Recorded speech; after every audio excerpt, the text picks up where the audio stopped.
Hey guys! Happy Fresh Friday! So, this Friday I want to talk to you, as promised, about inflammation. And there's this whole thing, like some people are like, well, what is inflammation? Because they don't have any pain.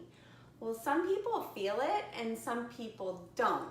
But clients that work with me privately can take a test. There's a few things that I like to run, tests, or even a simple questionnaire that can identify if you have inflammation going on inside your body. And so most people, unfortunately, they don't even realize that they have inflammation going on in their body. But most people have some degree of inflammation going on.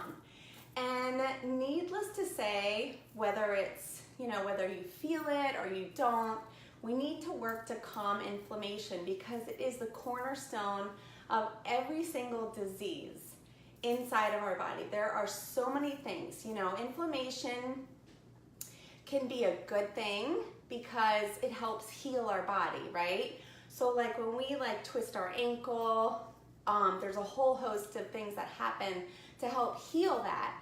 That's acute inflammation. If something happens, that actually helps our body heal that inflammation, that acute inflammation.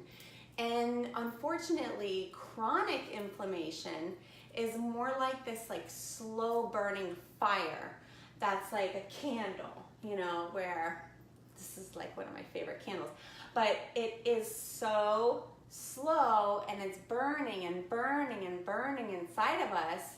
And it ultimately destroys our body, okay? So things pop up and it depends on what your weak link is.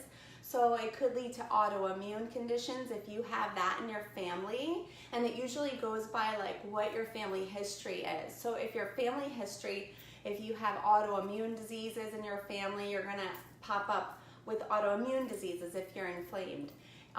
Diabetes, heart disease, neurological diseases, diseases that have to do with, for example, Alzheimer's or pulmonary issues, arthritis, rheumatoid arthritis, which is an autoimmune disease, and even cancer, you guys, that is a slow burning fire that eventually can lead to cancer.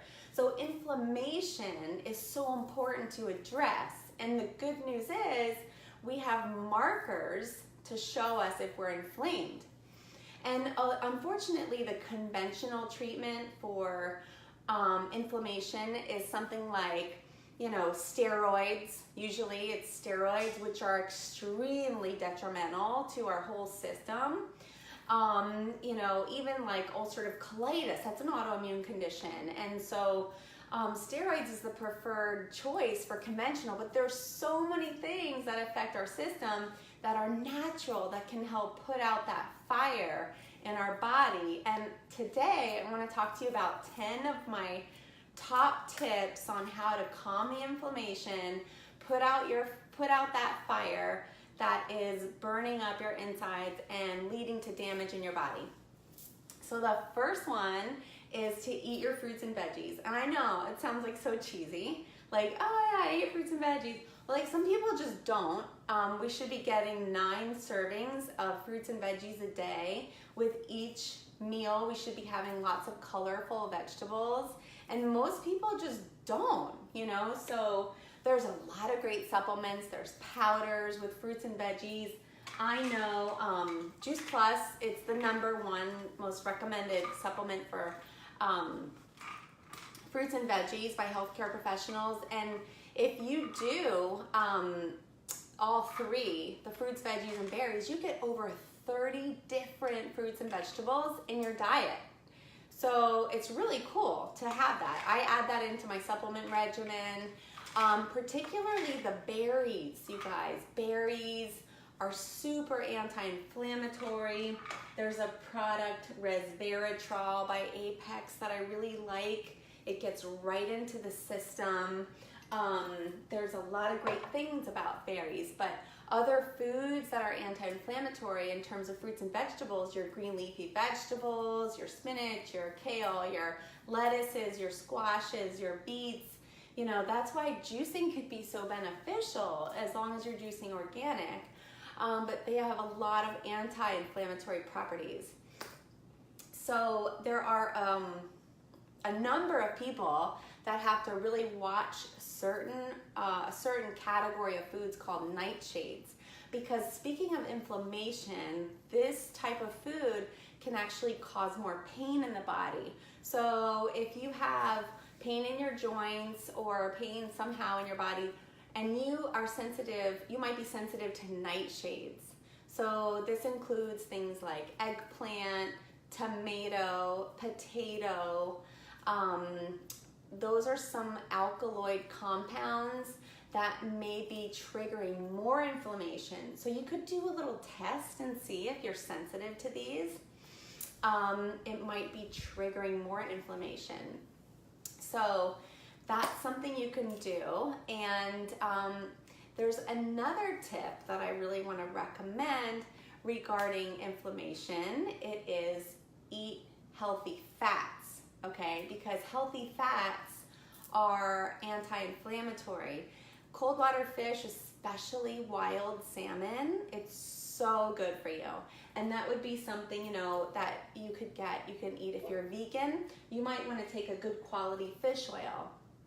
Now, the problem with fish oil is that, or supplements in general, is that they're not FDA approved, right? We can label food.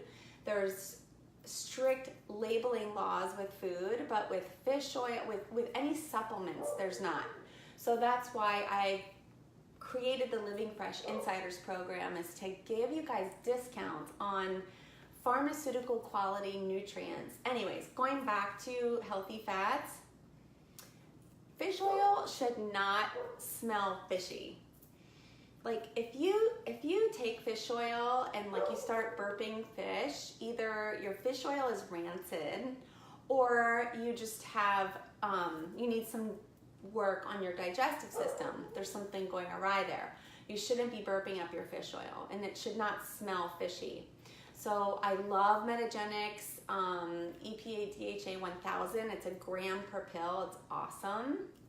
And so that's something that you might want to try to add into your repertoire there. So let's see, another tip. Another tip for decreasing inflammation is to add spices to your day, because a lot of times the spice is very anti-inflammatory, particularly things like curcumin and turmeric. They put out the fire. You can get pharmaceutical grade nutrients, you know, or you can just drink straight turmeric juice or juice it. But rosemary, ginger, there's so many, capsaicin and peppers, dill, garlic, oregano. Those are all really, really good spices that lower inflammation.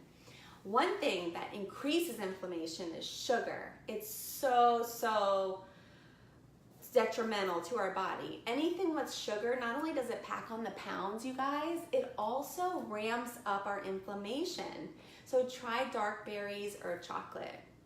Another thing that you have to be careful about is food intolerances, because there are so many food intolerances these days because we have such leaky gut. You want to find out what foods you're intolerant to and what foods are causing inflammation, because you could be eating tomatoes, for example, or grapes or flaxseed, and it be causing inflammation instead of decreasing inflammation. But if you're sensitive to it, you want to know. And so I have one of the best tests that I really, really believe in. And if you're interested, just let me know. It tells you whether you're allergic, intolerant, and how strong your immune system is at fighting that intolerance or allergy. So it's very well researched. Adding in supplements, like I said, you have to be careful with what brand, but certain supplements like alpha lipoic acid, resveratrol, N-acetylcysteine, grapeseed extract, those are all great for inflammation. Garlic.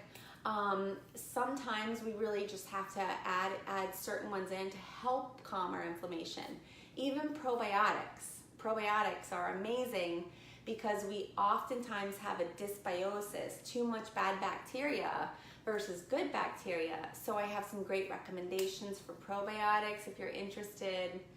But that'll be amazing to help keep inflammation at bay if your gut is balanced. Even something like exercise, you guys, is great. Now this could be a double-edged sword because sometimes you can exercise too much and cause inflammation. But for those of us that can have the right form, you want to make sure you're in proper form and that you're doing things that feel good to your body and don't hurt your body and aren't detrimental. That's really important to help even decrease inflammation.